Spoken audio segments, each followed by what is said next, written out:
Hace unos meses subimos al canal una recopilación de los asesinos seriales mexicanos más destacados. Sin embargo, no incluimos todos los que lamentablemente ha presenciado el país, como es el caso de Diego Santoy, personaje que no aparece en nuestra recopilación.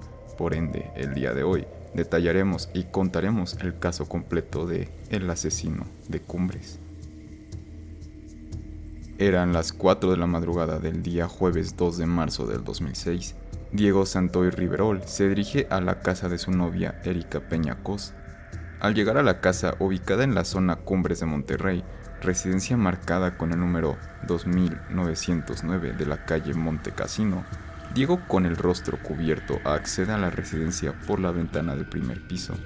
Erika se percató de la irrupción de su novio en su hogar, lo confronta y los ánimos se calientan a tal grado de tener una discusión bastante fuerte. Ambos se dirigen a la cocina.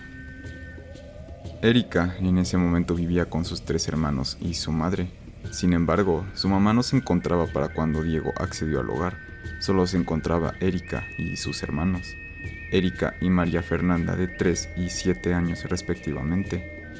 Ellos escucharon los gritos y ruidos de la pelea de Erika con Diego, por lo cual inocentemente se dirigen hacia la cocina, misma que estaba junto al área de lavandería.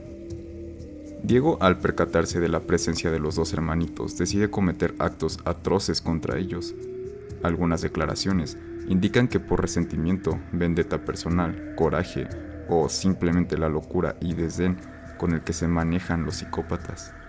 El primer instinto de Diego es dirigirse hacia Eric en la lavandería, mismo que se encontraba ya totalmente perplejo en miedo y con los pantalones orinados por el temor hacia Diego.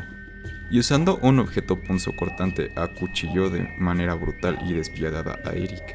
La pequeña de 3 años, al observar esto, sale corriendo de esa área para dirigirse de vuelta a la parte superior de la casa, donde se encontraban las recámaras. Diego se las ingenió para ahorcar con una cuerda a María Fernanda. Se dice que simuló una especie de juego con la niña para atraparla y cometer el crimen. Y cabe destacar que todo esto sucedió en un periodo de tiempo muy largo. Después de haber terminado con los 2 hermanos, Diego acuchilló en el cuello a su novia Erika.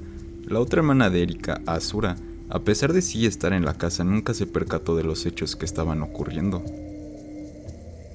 Toda esta información fue declarada por la misma Erika y por Catalina Bautista, empleada doméstica del hogar de Erika, quien fue secuestrada y liberada por Diego momentos después de los asesinatos.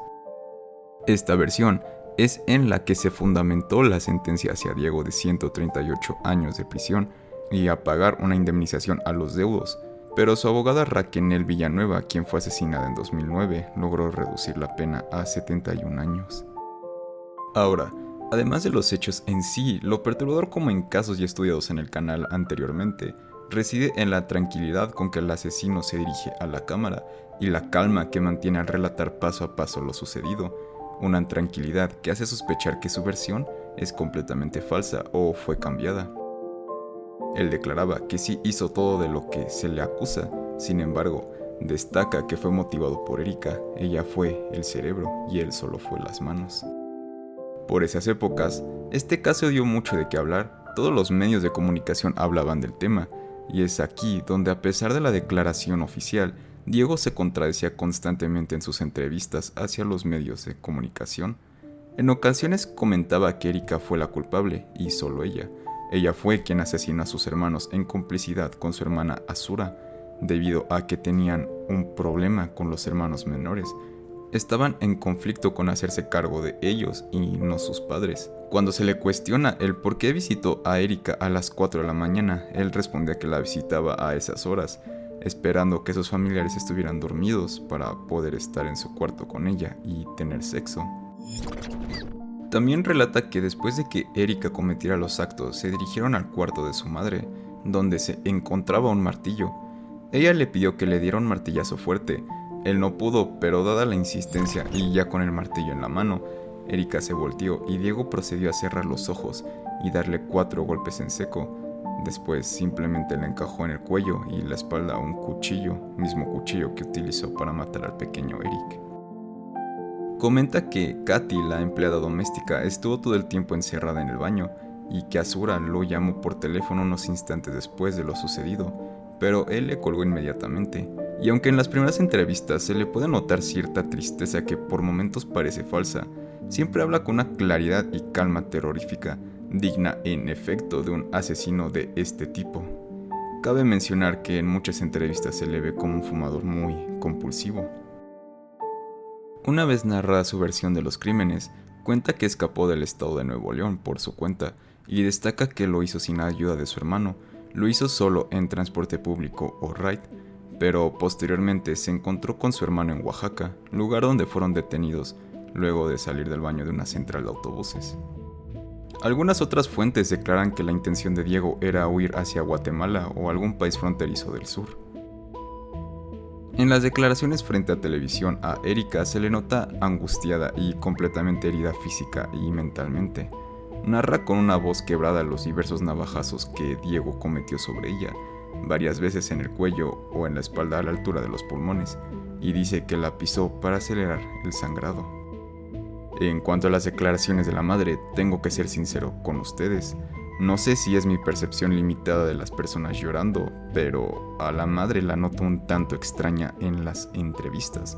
Es decir, triste y desconsolada y con llanto, pero diciendo cosas extrañas, por ejemplo, yo lloraba y lamentaba por qué nos quitaron a nuestro único varón, al que nos iba a comprar una casa, el que nos iba a llevar a pasear, el que nos iba a hacer la vida maravillosa. Todo esto tomando en cuenta de que, de hecho, vivían en una casa de tamaño considerable en una zona para nada barata de Monterrey.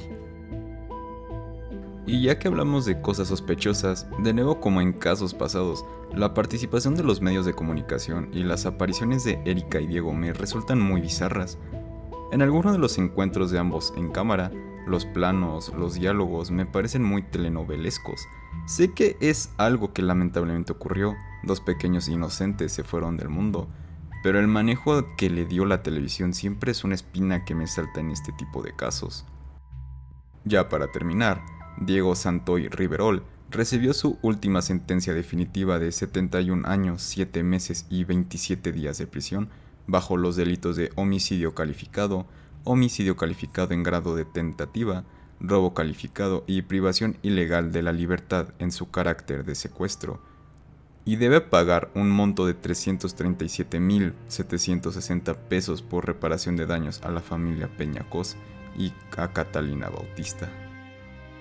Diego Santoy se casó y se divorció en prisión con la fundadora del club de fans de Diego Santoy, con quien tuvo un hijo que actualmente tiene 11 años de edad. Actualmente cumple su condena en el penal de Cadereyta, ya que el penal de Topo Chico fue desmantelado. Él estudia y da clases de informática en la cárcel. Mientras tanto, Erika Peña se casó en 2014. La familia Peñacos en general mantiene un perfil bajo, alejado de la viralidad y la fama obtenida. Espero que el video haya sido de tu agrado. De ser así, por favor regálanos un like o un comentario dándonos tu opinión de este episodio, o complementando la información aquí expuesta. Si nos estás escuchando en una plataforma de audio, recuerda que nos puedes dejar una review entrando en nuestro perfil. En verdad que esto nos sería de gran ayuda para crecer más rápido.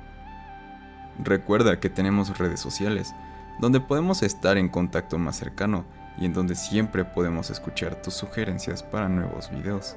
Esto fue el podcast del Iceberg y te deseamos una noche oscura.